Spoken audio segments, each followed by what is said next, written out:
नमस्कार। आज हम सब मिलकर क्लिनिकल साइकोलॉजिस्ट नेहा मेहता के बताए कुछ तरीकों पर बात करेंगे। जानेंगे कि अपनी भावनाओं को, अपने इमोशंस को कैसे बेहतर तरीके से समझें और उन पर काबू पाएं, ताकि हम एक ज्यादा शांत और बैलेंस्ड जिंदगी जी सकें।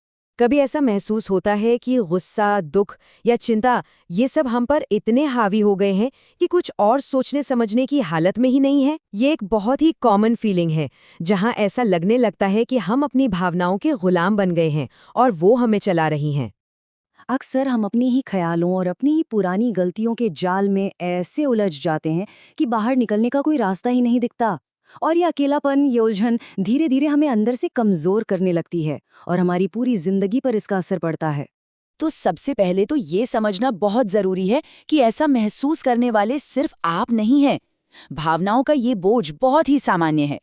अच्छी बात यह है कि इससे बाहर निकलने का एक रास्ता है, और वो रास्ता हमारे इमोशनल कोशेंट यानी ईक्यू को समझने से शुरू होता है। तो ये ईक्यू आखिर है क्या चीज? देखिए, आसान शब्दों में कहें तो ये अपने भावनाओं को पहचानने, उन्हें समझने और फिर उन्हें सही तरीके से इस्तेमाल करने की एक कला है। यही वो चीज है जो हमें मुश्किल हालात में शांत रहने में और अपने रिश्ते बेहतर बनाने में मदद करती है। तो चलिए इसे और बेहतर बनाने के कुछ प्रैक्टिकल तरीके जानते हैं। हमारी पहली टिप है, जाने दें। अभी सुनने में बहुत आसान लगता है ना? लेकिन सच कहूं तो इमोशनली मजबूत बनने की तरफ ये शायद सबसे जरूरी कदम है।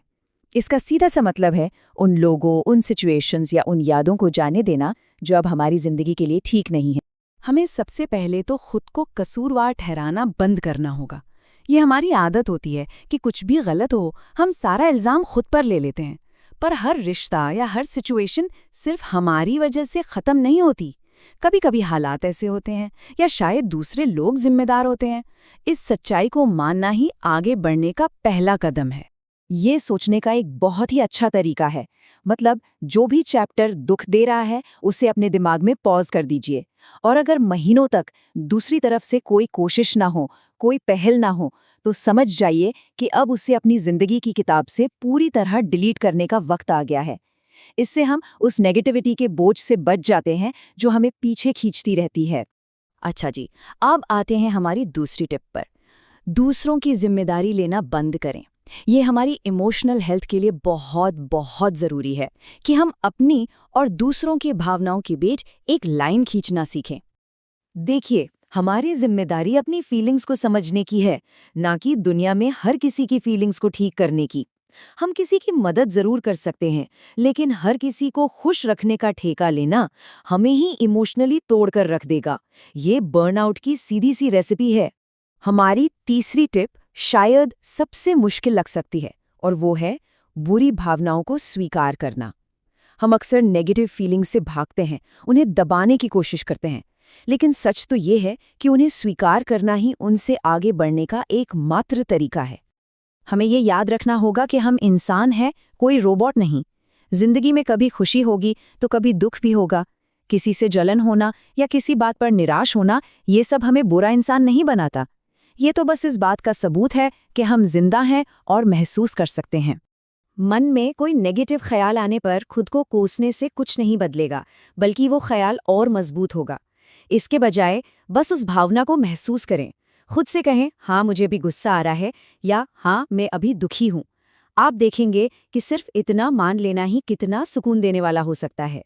हमारी चौथी टिप है धैर्य रखना। जिस तरह शरीर की चोटों को भरने में वक्त लगता है, ठीक उसी तरह हमारे इमोशनल घावों को भरने में भी समय लगता है। हमें खुद को वो समय, वो स्पेस देना ही होगा। जब कोई हमसे नाराज होता है या कोई झगड़ा होता है, तो हमारे अंदर एक बेचैनी होती है कि बस अभी इसी वक्त सब कुछ ठीक कर दें। हम बार बार सफाई देते हैं या बार बार माफी मांगते हैं, लेकिन ये जल्दबाजी अक्सर चीजों को और बिगाड़ देती है।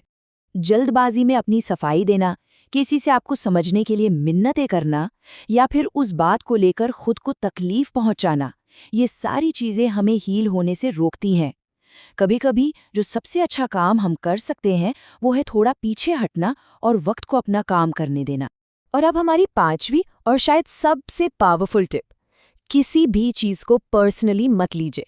ये एक ऐसी आदत है जो अगर हमने सीख ली तो हमारी जिंदगी की आधी से ज्यादा इमोशनल परेशानियां खत्म हो सकती हैं। हम में से कई लोगों की ये आदत होती है कि हमें लगता है दुनिया की हर चीज हमारे बारे में ही है। हम हर बात को खुद से जोड़ लेते हैं। अगली बार जब भी ऐसा महसूस हो तो एक पल रुककर खुद से बस एक सवाल पूछें, क्या ये सच में मेरे बारे में है?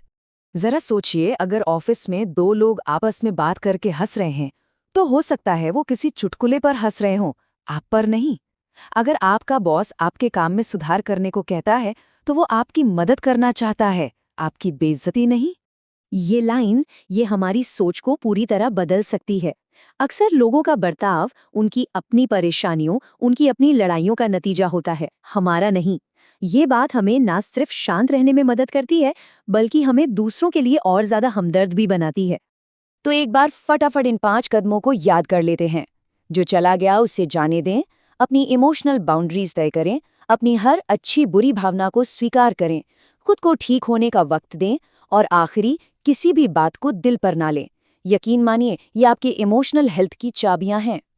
और हाँ, एक बहुत ज़रूरी बात याद रखिएगा। अगर आपको लगता है कि आप अकेले इन चीज़ों से नहीं लड़ पा रहे हैं, तो किसी प्रोफेशनल से मदद मांगने में कोई शर्म नहीं है। ये कमज़ोरी की नहीं, बल्कि अपनी देखभाल करने की और हिम्मत की सबसे बड़ी निशानी है। तो अब ये आपके ऊपर है, सोचिए आज आप इन 5 में से कौन सा एक कदम उठाएंगे अपनी इमोशनल दुनिया को बदलने के लिए। एक छोटी सी शुरुआत करिए, लेकिन शुरुआत आज ही करिए।